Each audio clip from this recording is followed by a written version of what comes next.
A distributed denial of service attack works by exhausting resources. It doesn't need to be clever, it just needs to be overwhelming. The target's defenses are simply overrun. The server can't distinguish between legitimate requests and attack traffic because, in a sense, all the traffic is legitimate. The attack succeeds when the system has spent so much energy processing requests that it can no longer serve its actual function. Imagine you're trying to think carefully about a genuinely difficult problem. Maybe you want to understand the actual trade-offs in housing policy or AI, or figure out what you believe about consciousness or immigration or Fallout Season 2 or Iran. This takes time. It takes holding multiple ideas in your head simultaneously, while following chains of reasoning and sitting with uncertainty long enough to let clarity, well, for lack of a better word, emerge. William James, writing in 1890, called this the effort of attention. He noted that sustaining it was one of the hardest things a mind could do. The effort of attention could only be maintained for a few seconds at a time before the mind wandered off to do something else. Sustained concentration was really a series of these efforts, renewed again and again, each time pulling the mind back to the object of focus. Now imagine trying to do this while someone shouts a new outrage at you every 4 minutes. The discourse, all the online arguments, all the culture wars, operate on exactly this principle. Most of the topics that dominate our collective attention on any given day are genuinely important to someone, and many of them are important to almost everyone. The problem is structural. The total volume of things you should have an opinion about has exceeded our cognitive bandwidth so thoroughly that having careful opinions about anything has become damned near impossible. Your attention is a finite resource being strip-mined by an infinite army of takes. I know the discourse is bad is itself a discourse position, and I'm aware of the irony of adding another take to the pile of steaming crap, but my argument isn't that people should stop having opinions, or that controversies aren't worth discussing, or that we should all log off and touch grass, because none of us will. My argument is that the current structure of public conversation has the same effect on human cognition that a botnet has on a web server. It's simply exhausting you. And an exhausted mind defaults to heuristics and tribal allegiances, aka whatever position allows it to conserve the most cognitive energy. T.S. Eliot wrote about being distracted from distraction by distraction, and he was describing the London of 1935. I wonder what he'd make of our current situation. The distractions have learned to replicate themselves and fight each other for dominance of your prefrontal cortex. The old media ecosystem had gatekeepers, and those gatekeepers were often stupid or corrupt. But at least the stupidity and corruption were bounded. There were only so many column inches in the New York Times, only so many minutes of evening news. A finite supply of attention-worthy items existed, and someone had to decide which ones made the cut. That selection process was biased and imperfect, but it performed an important function. It told you, implicitly, that you didn't have to have an opinion about everything. Most things that happened in the world weren't important enough to make it into your awareness at all. Local political disputes in New South Wales, nobody in Washington DC gave a damn, and vice versa. And this was as close to optimal as we've ever got. But the gatekeeping function has now been distributed across millions of individual users, each of whom can boost any piece of content into viral prominence if it happens to resonate with the right combination of tribal anxieties and engagement incentives. The feed is infinite, and every slot in the feed is optimized to make you feel something strongly enough that you'll engage with it. Outrage works, and so does fear. Disgust works, and righteousness really works. Nuance and careful reasoning don't work at all, because by the time you finish a thought that begins with, well, it's complicated, someone else has already posted a much simpler take that makes people feel validated, and the algorithm has moved on. In a technical DDoS attack, distributed denial of service, the goal isn't to steal data or corrupt systems. The goal is to exhaust your resources, to prevent the target from doing anything useful by forcing it to spend all its energy processing garbage. The attack succeeds when the server is so busy responding to fake requests that it can't handle real ones. Crucially, the attack doesn't need to compromise the server's judgment or trick it into making bad decisions. It just needs to make sure the server never has time to make good ones. What would it look like if this were happening to the collective human capacity for sustained thought? It might look like a society that can generate infinite commentary but rarely produces wisdom. It might look like millions of people who can instantly articulate a position on any topic but who struggle to change their minds when confronted with new evidence. It might look like a discourse that has strong opinions about everything and deep understanding of almost nothing. It might look like a world where the most engaged and informed citizens are, paradoxically, the least capable of careful reasoning, because they've spent so much cognitive energy responding to controversies, they have nothing left for contemplation. And I think that's more or less where we've wound up. Neil Postman argued in 1985 that television was creating a culture where everything became entertainment, including serious matters that deserved more somber treatment. His book, Amusing Ourselves to Death, made the case that we'd been so worried about Orwell's dystopia, the boot stamping on a human face forever, that we'd missed Huxley's dystopia sneaking up on us from the other direction. We would be destroyed by what we loved, not by what we feared. And the problem wasn't that Big Brother was watching us, it was that we all couldn't stop watching Big Brother. But TV, at least, was passive. You sat there and it washed over you. You could zone it out and let your mind wander, process what you'd seen during the commercial breaks. The discourse is participatory. It demands engagement. Every controversy comes with an implied social pressure to have a take, to signal your tribal allegiance, to demonstrate that you understand what's happening and have correctly identified the good guys and the bad guys.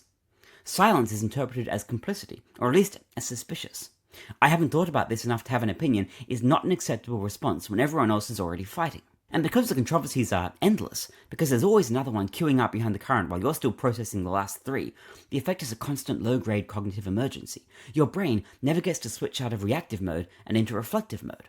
You're always responding to the latest thing, putting out fires, engaging with the controversy of the day. Daniel Kahneman's distinction between System 1 thinking, fast, automatic, intuitive, and System 2, slow, deliberate, analytical, is useful here. The discourse is structured in such a way that System 2 never gets its turn. By the time you've marshaled the cognitive resources to think carefully about something, anything, the conversation has moved on and you're already 3 outrages behind. In Middlemarch, George Eliot writes about how we'd go mad if we could hear the roar which lies on the other side of silence, the constant suffering of all the people and creatures in the world happening simultaneously. She meant it as an argument for why we shouldn't feel guilty about our bounded sympathies, and why it was okay that we couldn't care about everything at once. But we've built a machine that lets us hear that roar, or at least a curated selection of it, delivered directly to our phones at all hours.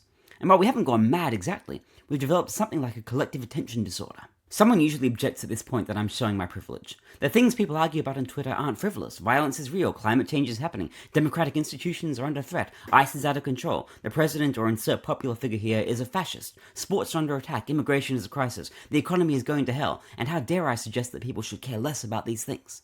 But these knee-jerk objections misunderstand my point completely. I'm not saying the topics are unimportant. I'm saying the structure of the discourse prevents us from thinking well about even the most important topics. If anything, the importance of these issues makes a DDoS attack worse because people have strong emotional investment in their positions, which generates more engagement, which generates more outrage cycles, which leaves less time for anyone to actually sit down and think through what we should do about any of it. What's the right carbon price? How should the burden of decarbonization be distributed between developed and developing countries? What role should nuclear power play? How do we balance climate concerns against development goals? These are hard questions. What does the discourse give us instead? Endless fights about whether climate change is real. It is. Whether specific weather events prove or disprove it. They mostly don't, it's complicated. Whether teenagers skipping school to protest is admirable or annoying. Whether it's okay to fly on airplanes if you care about climate. Whether this or that celebrity is a hypocrite for having a large house, and so on, forever. The discourse takes the most important problem of our time and converts it into an infinite series of tribal skirmishes, each of which generates heat and engagement while bringing us no closer to answering any of the actual hard questions. The discourse doesn't help us think about things. It helps us perform thinking about things, which is a different activity entirely. There is a critical distinction between having a position and understanding a subject. Having a position involves knowing which side you're on and being able to articulate a view. Understanding a subject involves knowing why the question is hard, what the best arguments on various sides are, where the genuine uncertainties lie, and what evidence would change your mind. You can have a position on something without understanding it, and you can understand something without having a confident position on it. The discourse is great at generating positions. It's terrible at generating understanding. In fact, it actively undermines understanding, because understanding involves sitting with the difficulty and the ambiguity, while the discourse rewards confidence and clarity. Understanding involves admitting what you don't know, while the discourse punishes uncertainty as weakness. Understanding involves engaging with the best version of the opposing views, while the discourse treats opposition as either stupidity or malice. There's a reason Socrates went around asking questions rather than giving speeches. The Socratic method works by forcing people to confront the gaps in their own reasoning, to follow their beliefs to their logical conclusions, and notice when those conclusions are absurd or contradictory. It is slow and it is frustrating, usually ending with everyone realizing they understand less than they thought they did. Can you imagine a Socratic dialogue with 50,000 likes?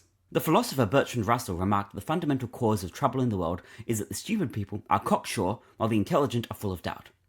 I think the discourse has broken this relationship. It's not that intelligent people have become stupid. It's that the incentive structure of public conversation rewards cocksureness regardless of actual intelligence. Smart people who admit uncertainty get steamrolled by confident idiots, so they learn to sound more confident than they feel, which degrades the quality of public discourse, which makes everyone stupider, which makes cocksureness even more adaptive. The result is a doom spiral. There's a cybersecurity concept called defense in depth, the idea that you should have multiple layers of security, so that if one fails, others will catch the problem. Good epistemic institutions work the same way. You had journalists who checked facts, editors who pushed back on weak arguments, academic peer reviewed the court errors, and a reading public that had time to actually read long articles and form considered opinions. Each layer could fail, and often did, but the failures were usually independent of each other, so the system as a whole was reasonably robust. The discourse has collapsed all these layers into a single surface, a real-time arena where everyone reacts to everything simultaneously. There's no fact-checking layer between the event and the take, and there's no editorial layer between the take and the audience. Everything happens at once, in public, under the pressure of engagement metrics that reward speed and emotional intensity. The defense in depth is gone. We've replaced a layered epistemic system with a single point of failure, and then we've aimed a botnet at it. Yes, social media is a major factor in all these things, and yes, the incentive structures of all platforms are part of the problem. But I want to resist the framing that makes this purely a technology story. The discourse predates social media. The dynamics I'm describing were visible in the blogosphere of the mid-2000s, in the talk radio ecosystem of the 1990s, in the cable news wars that started with CNN and accelerated with Fox. Social media has amplified and accelerated these dynamics, but it didn't create them. The underlying cause is something deeper, and it's about how humans interact when controversy becomes abundant and attention becomes scarce. When two species compete for the same resource, eventually one drives the other to extinction. The evolutionary pressure favors whichever species is better at acquiring the contested resource. When many ideas compete for limited attention, the ideas that are best at capturing attention win, and those that aren't good at it die out. This creates selection pressure toward attention-grabbing content, which tends to be extreme, emotional, simple, tribal, and visceral. The ideas that survive aren't the most true or the most useful, they're the most viral. And virality, it turns out, has almost nothing to do with truth or usefulness. False stories are 70% more likely to be retweeted than true ones, and they reach their first 1,500 retweets 6 times faster. When researchers controlled for the influence of bots, they found that humans, not automated accounts, were primarily responsible for spreading false information. We do this to ourselves. We are our own botnet. Why would humans preferentially spread false information? False info is more novel and surprising, so it generates more engagement. False info is often designed, or evolves through mimetic selection, to be emotionally compelling in ways that truth isn't. The truth is boring, complicated, inconvenient for everyone's narrative, and resistant to simplification. Lies can be exciting and simple and perfectly calibrated to make your side look good and the other side look bad. False information spreads faster because it's easier to process. It fits neatly into existing mental categories. It confirms what we already believe. It doesn't force us to update our models of the world or sit with uncomfortable ambiguity. True information violates our expectations and takes cognitive work to integrate. When attention is scarce and cognitive bandwidth is being DDoSed constantly, we don't have the resources to do that work, and so we default to whatever is easiest, which is usually wrong. One of the main functions of experts in a healthy epistemic ecosystem is to compress information. A good scientist knows a lot of facts about XYZ, but more importantly, they know which facts matter and how different pieces of evidence fit together and where the genuine debates are versus where there's solid consensus. When you ask an expert an opinion, you're essentially borrowing their cognitive labor. They've already done the hard work of understanding the subject, and so you don't need to. But the discourse hates expertise, or rather it puts experts in an impossible position.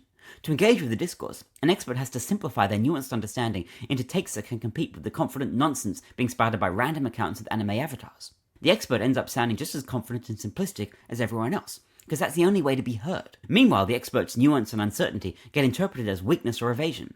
Why won't they just give us a straight answer? Probably because they're captured by some special interest, or because they're part of the establishment cover-up, or because they're just not very good at their job. This creates a vicious cycle. Experts withdraw from public discourse because it's frustrating and unrewarding, which leaves the field to confident non-experts and degrades the quality of public understanding, which makes it even harder for experts to engage productively when they do try to participate.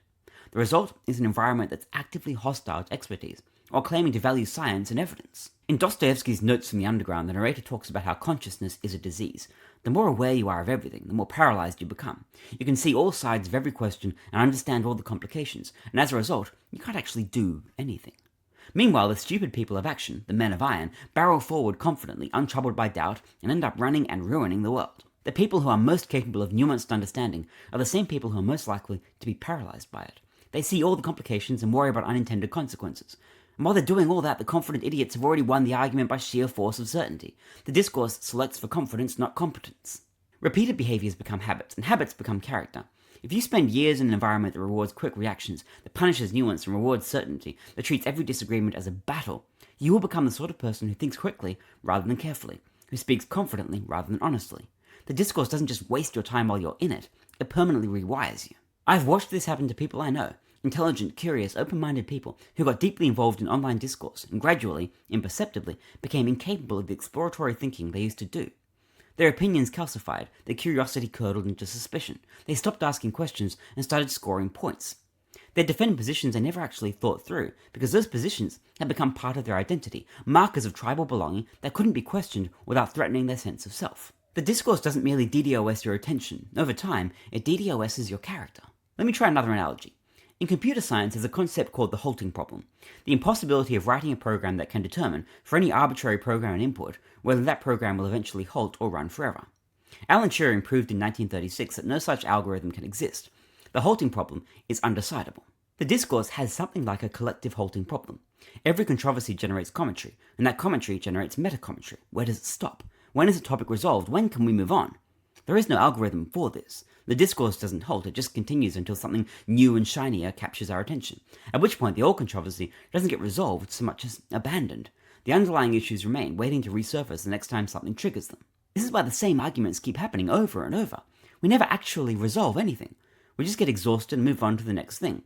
And when the topic comes back round, we're exactly where we started, having learnt nothing in the interim. The discourse isn't a process that converges on truth over time. It's a holding pattern. We circle endlessly without ever landing. This is a coordination failure. The discourse is a coordination failure. Even if I personally stop engaging with the outrage cycle, the cycle continues without me, and I become less able to participate in public life as a result. The social pressure to have positions on things doesn't disappear just because I've decided I'd rather understand things instead. My friends still want to know what I think about the latest controversy. My colleagues, the folks in the writers' chats and Discord servers, etc., still expect me to be current on what's happening. Opting out of the discourse is possible, but it has social costs, and it doesn't do anything to change the dynamics for everyone else. The incentive structures are too strong, the coordination problems too hard, the tech affordances too stacked in favor of engagement over understanding. We're stuck with a system that turns every important question into an attention competition, and every attention competition into a tribal battle, and every tribal battle into a cognitive emergency. The servers are overloaded, and the requests keep coming. Orwell feared those who would ban books. Huxley feared that there would be no reason to ban a book, for there would be no one who wanted to read one. But the discourse suggests a third possibility, a world with infinite books, infinite takes, infinite content of every kind, delivered at such volume and velocity that reading any of it becomes impossible and quite pointless. Walter Benjamin wrote in 1936 about how mechanical reproduction was changing our relationship to art. A painting in a museum had an aura, a sense of presence and authenticity that came from being in the presence of the original. Mass reproduction destroyed that aura. Benjamin thought this was mostly a good thing, democratizing access to culture. But he worried about what would be lost when nothing felt special anymore, when everything was just a copy of a copy with no original left to anchor it. Every thought, every argument, every position now exists in thousands of variations, all slightly different, all competing for attention, all copying and remixing each other. There's no original anymore, no authoritative version, no canonical text, just an endless proliferation of takes, each one slightly tweaked for maximum engagement. The aura is gone. Every idea feels like a retweet of something you've already seen, because it probably is. The world doesn't pause while we figure out how to have functional public discourse again. Things happen, and they happen in the direction that the confident and powerful push them, because the rest of us are too busy processing the latest outrage to mount a coherent response. Every attempt to discuss the problem becomes another piece of content, another take, another entry in the engagement competition that makes the problem worse. And I'm aware that this essay is doing exactly that. I'm aware that you, watching this, are spending cognitive resources on yet another analysis of the discourse, when you could be spending those resources on something more important, and I'm sorry, I'm not sure what else to do. What I do know is that the feeling of being overwhelmed, of never being able to keep up, of having strong opinions about everything and confident understanding of nothing, is not a personal failing. It's a predictable response to an impossible situation. Your brain is being DDoS'd, and the fact that you're struggling to think clearly under that onslaught is evidence that your brain is actually working normally. The servers aren't broken, they're overloaded. And until we figure out how to reduce the load or increase the bandwidth, the best any of us can do is recognize what's happening and try, when possible, to step away from the flood long enough to do some actual thinking. Find a topic you care about, just one. Resist the temptation to have takes on everything else. Let the discourse rage without you while you spend weeks or months actually understanding something. Read books about it, not takes. Talk to experts, not pundits. Follow the evidence where it leads, even when it's uncomfortable. Change your mind when you find out you were wrong. And when you finally have something to say, something you've actually learned through careful thought rather than absorbed from the tribal zeitgeist, say it clearly and then step back. This won't fix the collective problem, but it will fix something in you. And if enough people do it, we'll discover we can still think, after all, that the capacity for sustained attention hasn't been destroyed. It's just buried under a mountain of requests we should never have tried to answer in the first place. We'll learn the difference between having a take and understanding something, and we'll start to value the latter again. Because somewhere underneath all that noise, the servers are still there, waiting for the traffic to clear so they can finally do their job.